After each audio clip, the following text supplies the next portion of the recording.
You guys ready? All right. Everybody repeat after me.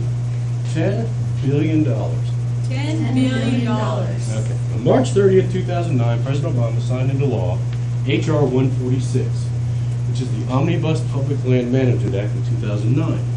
What that did was that closed down 2 million acres of land in 9 western states.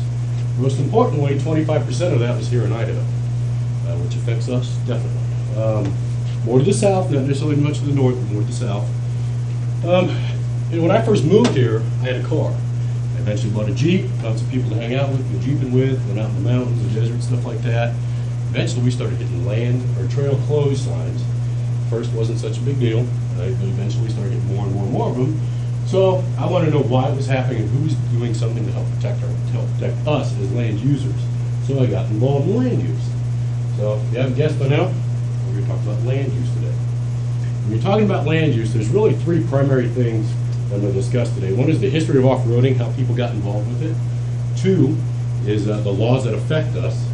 3, the people that are helping protect us from the land, the people who are trying to close down. So the history of off-roading. Kind of briefly, the history of off-roading, 4x4s have been built since the turn of the century, late 1800s, early 1900s. But really, back then, it was not a necessity. There weren't really any concrete roads, there weren't even brick roads yet. They're all dirt roads, mud, stuff like that. So they're built on necessity. And they really weren't built in mass production until World War II, when the government needed them for war.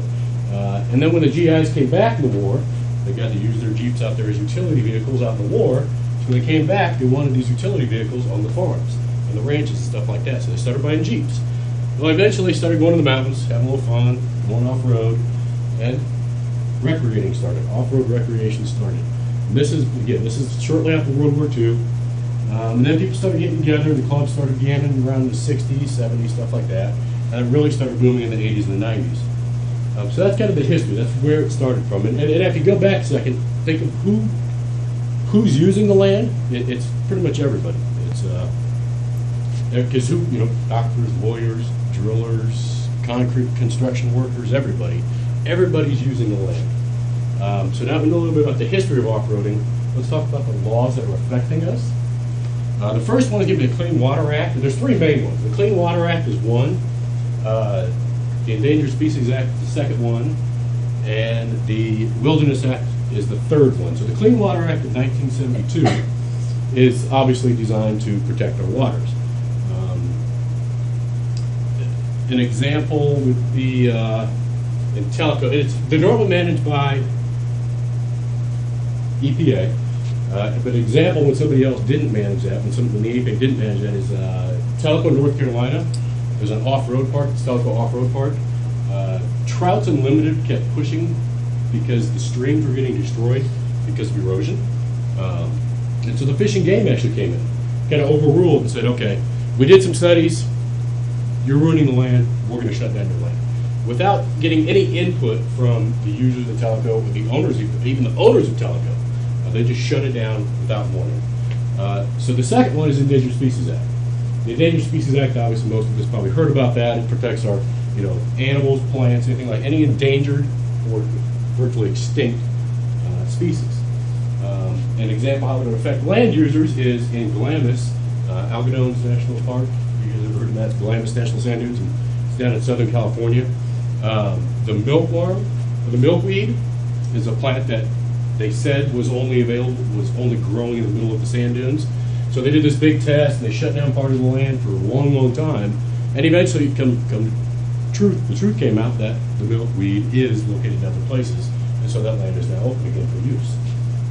So the third law that can affect us is the Wilderness Act of 1964. That's the biggest one that really affects everybody, because the Wilderness Act of 1964, if land is designated as wilderness, it's closed down to all motorized or mechanical use. That means no mountain bikes, no cars, no nothing, motorcycles, Jeeps, nothing, all mechanical use.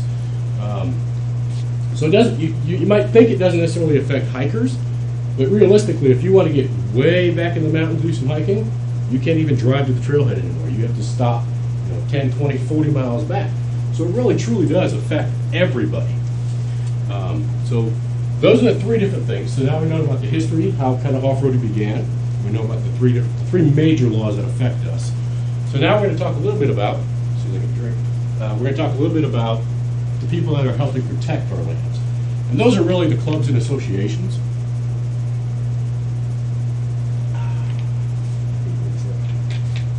Those are the clubs and the associations. The main one is SEMA. The newest one, in my opinion, is SEMA Action Network. The SEMA Action Network, you guys heard of the SEMA show in Las Vegas? It's a Special Equipment Market Association. The SEMA Association is the association for the manufacturers of all aftermarket equipment. All aftermarket equipment, whether it's cars, trucks, motorcycles, doesn't matter, all aftermarket equipment. The SEMA Action Network has recently got involved in reading the laws and figuring out exactly what they mean and helping people fight them. So that, to me, that's huge. On top of that, you've got the more national organizations like Tread Lightly. I'm sure you've all heard of that. Maybe you've heard of the Blue Ribbon Coalition. They're actually located here in Idaho. So you've got the associations, but most importantly, you have clubs. The clubs are local people fighting local issues, and that's huge. That's why I'm a member of clubs, I'm a member of associations to help fight laws. So, as you can see, land use issue's been around for a long, long time. We've got a few laws that are affecting it, and we've got quite a few people trying to help protect the users of the land. So with that, all I can really say is it's important for all of us to work together, all of them to work together, environmentalists, land users, to work together to help keep our lands open for public use.